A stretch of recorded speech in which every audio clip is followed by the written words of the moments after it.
तो आज हम लोग 10 क्लास का एक इम्पोर्टेंट क्वेश्चन जो हर साल बिहार बोर्ड में पूछा जाता है, मोस्ट इम्पोर्टेंट क्वेश्चन जो आज हम लोग समीकरण को ग्राफीय विधि से हल करने के लिए सीखेंगे। तो चलिए स्टार्ट करते हैं वीडियो को। सबसे पहले हम लोग समीकरण को यहाँ लिखेंगे x minus 2y is equal to 8, समीकरण फर्स्ट मानेंगे, और 3x plus 4y is equal to 20। ऐसा आपको कोई भी समीकरण दे सकता है, और इस विधि को हम लोग जो हल करेंगे एक ग्राफीय विधि, और हर साल ये पूछा जाता है।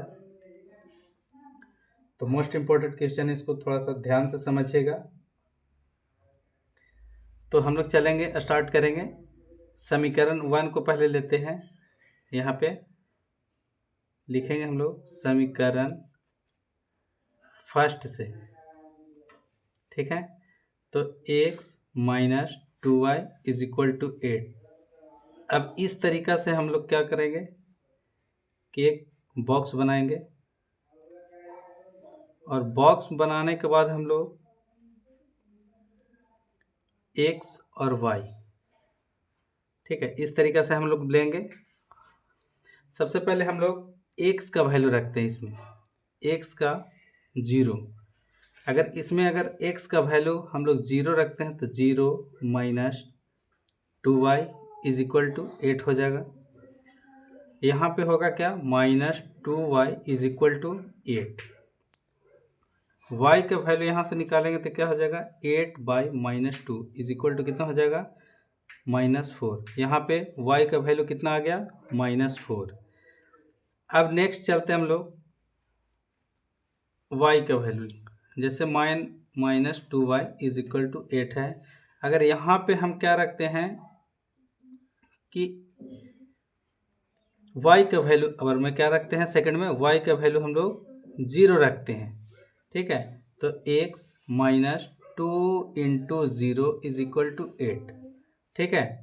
तो अब क्या हो जाएगा, x माइनस 2 और 0, कोई भी हम लोग जानते हैं कि कोई भी संख्या में अगर 0 से मल्टीप्लाई होता है तो उसका मान क्या हो जाता है, 0। तो यहाँ पे क्या हो जाएगा, 0 हो गया। अब x का वैल्यू कितना आ गया, 8, तो हम लोग 8 लिख दिए, ठीक है।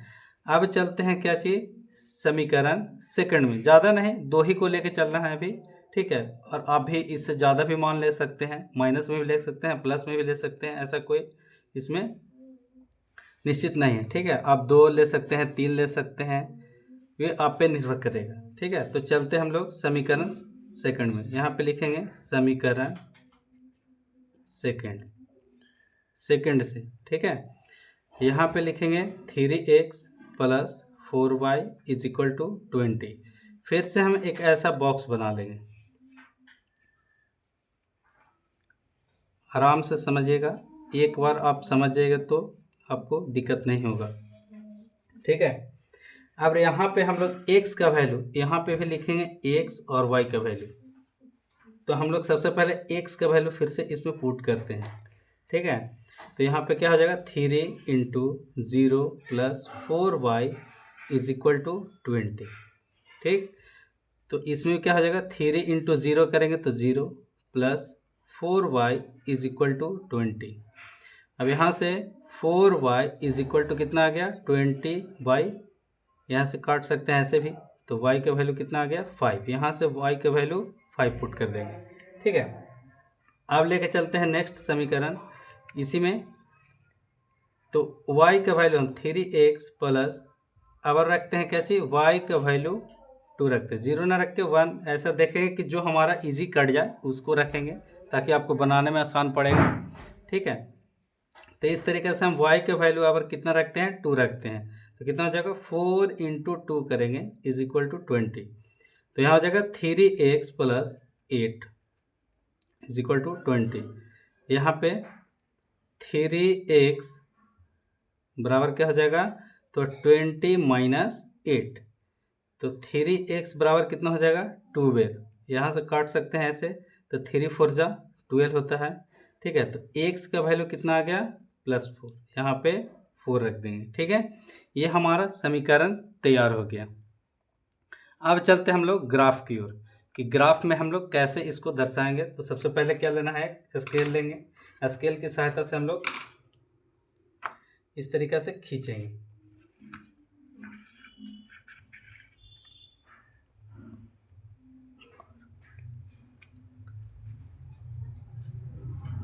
इस तरीक़ा से हम लाइन खींचेंगे, ठीक है।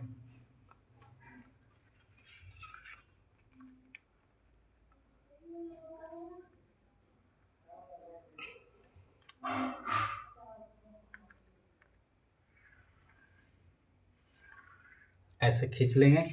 इसको बोलते हैं क्या चीज़, हम लोग एक्स बोलते हैं। इधर बोलते हैं क्या चीज़, एक्स डैश, और यहाँ पे क्या बोलते हैं, वाई और वाई डैश। क्लियर। और ये भी हम लोग जानते हैं क्या चीज़, कि ये जो हमारा जहाँ पे मिड पॉइंट होता है, कटता है, वहाँ पे क्या होता है, उसका निर्देशांक 0 0 होता है। ये भी जानते हैं, ठीक है। अब हमको देखना है कि इसमें मैक्सिमम नंबर जो है से कितना तक गया है। तो हमारा गया है 8 तक, ठीक है। तो 8 तक इसमें देखें कितना, 1 2 3 4 5 6 7 8। नहीं तो फिर इसको मान सकते हैं 1 2 3 4 5 6 7 8। हमारा इस तक आ गया। इसको और बढ़ाते हैं, नहीं तो फिर इसको ऐसे लेके चलते हैं। इसको थोड़ा सा, एक मिनट, बाहर चला जाएगा, इससे बढ़िया है हम लोग को इधर ले लेते हैं, छोटा ही।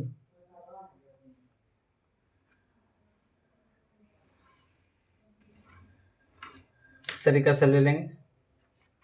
और लेने के बाद इस एक्स बॉक्स, एक जो बॉक्स है इस तरीक़े से स्क्वायर बना, उसको हम लोग 1 मानेंगे। 1 2 3 4 5 6 7 8 हो गया। अब इधर से हम लोग क्या करेंगे, तो इधर क्या होता है, एक्स डैश में -1 -2, ठीक है। इस तरीके से हम लोग मानेंगे। तो 1, ये हमारा क्या होता है, माइनस में 1 माइनस में 2 -3 -4 -5 -6, ऐसे करके, ठीक है। ऊपर में क्या होता है हमारा, तो 1 2 3 4 5 6 7, इस तरीके से, ठीक है ना। अब क्या करेंगे हम लोग, कि देखेंगे सबसे पहले फर्स्ट समीकरण। इस समीकरण फर्स्ट में आएंगे और उसको देखेंगे कि एक्स का वैल्यू कितना है हमारा, 0। तो एक्स का वैल्यू हमारा कितना आ जाएगा, 0, ठीक है, 0 आ गया। अब चलते हैं वाई का वैल्यू -4। तो -4 हम लोग कहाँ जाएंगे, इसमें आएंगे, ठीक है। तो -4 हमारा इस पॉइंट पे है, ठीक है। तो 0 और 4 हो गया। यहाँ पे समीकरण ऐसे शो भी कर सकते हैं आप, 0, -4, ठीक है। अब आएंगे क्या चीज़, y का वैल्यू 0। तो y का वैल्यू तो 0 हो गया, और x का वैल्यू कितना है हमारा, 8। तो इस तरीक़े से हम लोग यहाँ पे, तो इसको भी हम समीकरण क्या करेंगे, लिख सकते हैं क्या चीज़, पहले 8, 0। ये भी हम लोग जानते हैं कि सबसे पहले किसका मान रखाता है, तो x का वैल्यू पुट होता है, उसके बाद y का, ठीक है। अब क्या करेंगे कि यहाँ से स्केल लेकर इस पॉइंट से इस पॉइंट को क्या करेंगे, मिला देंगे। इस बिंदु से इस बिंदु को इस तरीक़ा से हम लोग मिलाएंगे, ठीक है। यहाँ से इस तरीक़ा से मिला दिए, और इसका समीकरण क्या हो जाएगा, तो x - 2y = 8 हमारा। क्लियर। अब चलते हैं समीकरण 2 में। समीकरण 2 में चलेंगे तो सबसे पहले हमको इसमें देखना है कि x का वैल्यू क्या है, तो 0। x का वैल्यू हमारा क्या है, 0 0 रख दें, ठीक है। y का वैल्यू क्या है, 5 +5 है। तो +5 कहाँ जाएंगे हम लोग, इस पॉइंट पे, यहाँ पे लिख दिए। तो क्या हो गया, x का वैल्यू 0 और 5। क्लियर। अब चलते हैं क्या चीज, x का वैल्यू 4। अब x का वैल्यू हमारा क्या है, 4। तो 4 इस पॉइंट पे है, ठीक है। और y का वैल्यू 2 है। तो यहाँ पे हम लोग ले लेंगे क्या चीज, x का वैल्यू 4 और y का वैल्यू 2, इस तरीके से इस पॉइंट पे ले लेंगे, ठीक है। तो यहाँ पे क्या हो जाएगा हमारा कि 4, 2 लिख दिए। अब 4, 2 लेने के बाद इस पॉइंट से हमको क्या करना है, टच कर देना है, मिला देना है।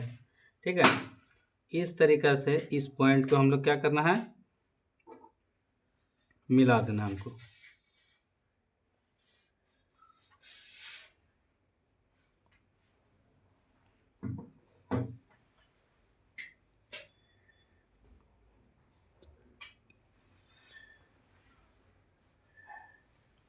इसे करके हमको इस पॉइंट से ला के इसे मिला देना है और ये हमारा समीकरण तैयार हो गया। इसको समीकरण के लिख देंगे क्या चीज़, तो 3x + 4y = 20। ये हमारा जो हुआ से समीकरण विधि को, ग्राफीय विधि समीकरण को हल करना। ठीक है, और ये अक्सर एग्जाम में पूछा जाता है, जो 5 नंबर के देता है हर साल। ठीक है, तो हमारा वीडियो कैसा लगा, कमेंट, लाइक और सब्सक्राइब करें। Thank you.